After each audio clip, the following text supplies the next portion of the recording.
সূরা ইউনূসের ৩ নম্বর আয়াতে আল্লাহ তাআলা বলছেন, ইন্না রাব্বাকুমুল্লাহুল্লাযী খালাকাস সামাওয়াতি ওয়াল আরদ ফি সিত্তাতি আইয়ামিন সুম্মা ইসতাওয়া আলাল আরশ ইউদাব্বিরুল আমর।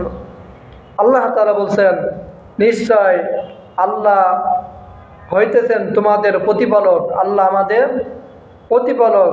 তিনি বলছেন, আল্লাযী খালাকাস সামাওয়াতি ওয়াল আরদা ফি সিত্তাতি আইয়াম, আমি আসমান সমূহ এবং জমিন ফি সিত্তাতি আইয়াম 6 ডেজ অর্থাৎ 6 দিন আমি সৃষ্টি করেছি।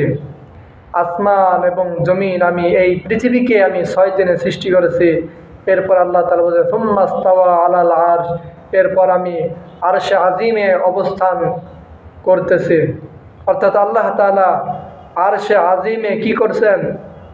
অবস্থান করছেন এবং বলছেন ইউদাব্বিরুল আমর, এবং আমি সারা পৃথিবীর সমস্ত বিষয় আমি পরিচালনা করি, আমি দেখভাল করি।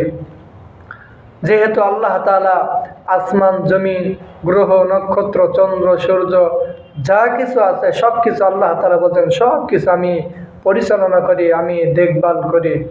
হে বান্দা, তোমরা দুনিয়াতে তোমাদের টাইম, তোমাদের সময় কিভাবে তোমরা নষ্ট করতেছো, কিভাবে সময় পাস করতেছো, এটা কিন্তু আমি দেখতেছি।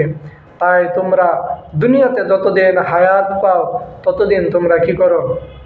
এই জীবনকে সাজাও।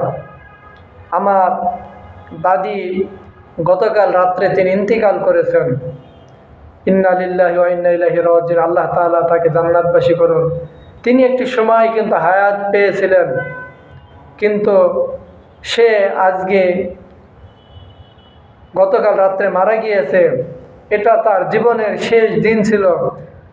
তিনি একটি সময় পর্যন্ত তিনি হায়াত পেয়েছেন, দুনিয়া থেকে চির বিদায় নিয়ে কিন্তু তিনি চলে গেলেন।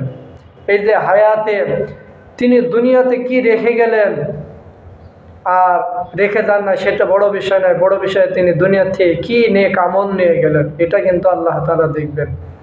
আমি দোয়া করি আল্লাহ তাআলা যেন তার কবরের জিন্দিগিকে আল্লাহ তাআলা যেন জান্নাতবাসী করেন। আল্লাহ তাআলার কাছে দোয়া করি তিনি যেন সব কিছু আহসান করে দেয়। আমাদের দোয়া করা ছাড়া আর কোনো উপায় নেই। আল্লাহ তাআলা আমরা তার জন্য দোয়া করবো, আল্লাহ তাআলা তাকে যেন মাফ করে দেন।